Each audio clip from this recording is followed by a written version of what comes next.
لیے. تو میں عوام سے پوچھنا چاہتا ہوں کہ ملک کو اس حد تک لے کے گیا ہے کہ مارشل لا میں بھی اس قسم کی ظلم اور جبر نہیں ہوتے تھے.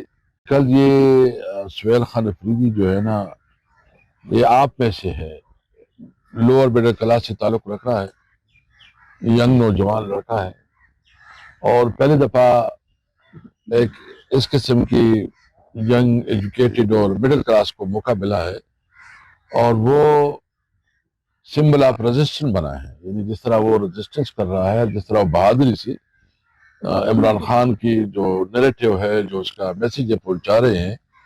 با اختیار لوگ اقتدار میں بھیجنے کے لیے عوام کے پاس حق ہوگا، عوام اپنے نمائندے بھیجیں گے، عوام اسمبلی میں لوگ منتخب کریں گے، پارلیمنٹ میں لوگ بھیجیں گے، یا چند لوگ دفتروں میں بیٹھ کے فیصلے کریں گے کہ کس نے اسمبلی میں آنا ہے، کس نے نہیں آنا ہے.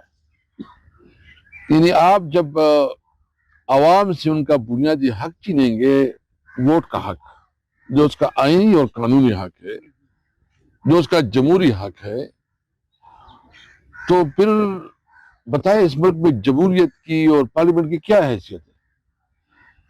اس وقت ہماری یہ جنگ جو ہے یہ عوامی حقوق کے لیے، یہ صحیح ٹرو ڈیموکریسی جمہوریت کے لیے، یہ آئین اور قانون کی بالادستی کے لیے. تو میں عوام سے پوچھنا چاہتا ہوں کہ ملک کو اس حد تک لے کے گیا ہے کہ مارشل لا میں بھی اس قسم کی ظلم اور جبر نہیں ہوتے تھے، اتنی ہیومن رائٹس وائلیشن نہیں ہوتی تھی جو اس دور میں ہے.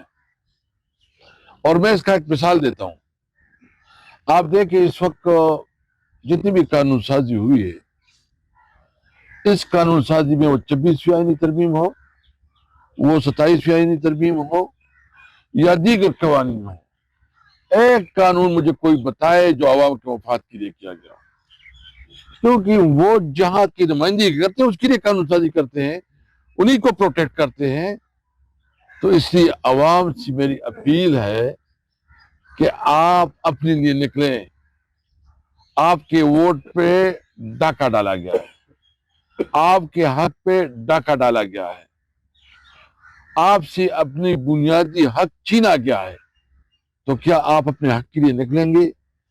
یہ سہیل خان جو آئے گا تو وہ آپ ان کے استقبال سے بڑھ کے اپنے حق کے لیے نکلے اور دکھائے دنیا کو کہ ہم جمہوریت چاہتے ہیں، ہم آئین پہ عمل درآمد چاہتے ہیں، ہم صحیح معنوں میں آزاد عدلیہ چاہتے ہیں، اور ہم اپنی عدلیہ کو تحفظ دینا چاہتے ہیں، اور اپنی عدلیہ کو مضبوط دیکھنا چاہتے ہیں، اور وہ عدلیہ چاہتے ہیں کہ جو کہ ہر قسم پریشر سے آزاد ہو. تو نمبر 1. دوسری، آپ نے دیکھ لیا عمران خان جیل میں جو رپورٹ آ رہی تھی کہ اس کی پیمز اسپتال میں لایا گیا ہے، اس کی آنکھ کی سرجری ہوئی ہے یا کیا پروسیجر ہوا ہے، ابھی تک ڈیٹیل ہمارے سامنے نہیں ہے. تو یہ جتنے وفاقی منسٹر تھے یا حکومتی ترجمان تھے وہ مسلسل جھوٹ بول رہے تھے، اور کہہ رہے تھے کہ عمران خان کو تو بہت سہولتیں ہیں اور یہ ہے اور کوئی اس نہیں، حیثیت بھی ٹھیک ہے. جبکہ تارڑ نے جو ہے نا، تارڑ نے خود اس دن اعلان کیا کہ ہاں اس کو سرجری کے لیے لایا گیا تھا اس کی علاج کا. تو ہم ابھی حکومت کی کس بات پہ یقین کریں؟ کل جو ہے نا سہیل خان گیا تھا جیل میں، چیف منسٹر صاحب ایک صوبے کا چیف منسٹر ہے، 3.3 کروڑ عوام کا نمائندہ ہے، ایک صوبے کی عوام اس کی پشت پہ کھڑے ہیں، اور آپ ان کی ملاقات مطلب کیا ہو جاتی ہے؟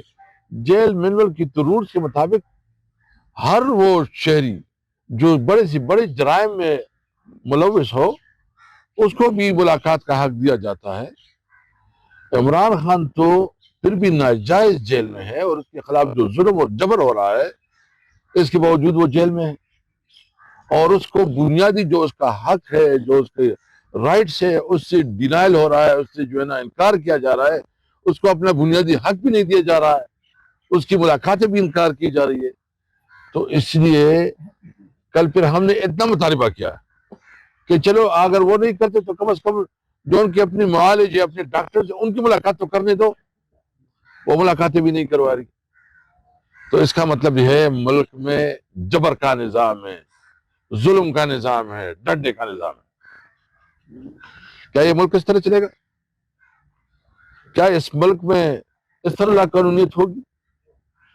کیا ملک کا نظام جو ہے نا ابھی عام عوام کے لیے اس کی کوئی حیثیت نہیں ہے؟ دیکھو یہ ملک جو صوبے اور عوام یہ قومیت ہے جو آپس میں جڑی ہوئی ہے، قانون اور آئین کے تحت جڑی ہوئی ہے۔ اگر آپ آئین کا احترام خود نہیں کریں گے، آپ ڈس رسپیکٹ کریں گے اپنے قانون کو اور اپنے آئین کو اور اپنی جوڈیشری کو، یعنی جوڈیشری عدالت نے، اسلام آباد ہائی کورٹ نے، لارجر بینچ نے فیصلہ کیا کہ ان کی لافل ملاقاتیں کھول دی جائے، نہیں ہو رہی ہے۔ عوام کے پاس ابھی یہ سارا آپ کے کورٹ میں ہے کہ کیا ہم نے کیڑوں مکوڑوں کی طرح جانوروں کی زندگی گزارنی ہے یا ایک باعزت شہری کی حیثیت سے ہم نے زندگی گزارنی ہے۔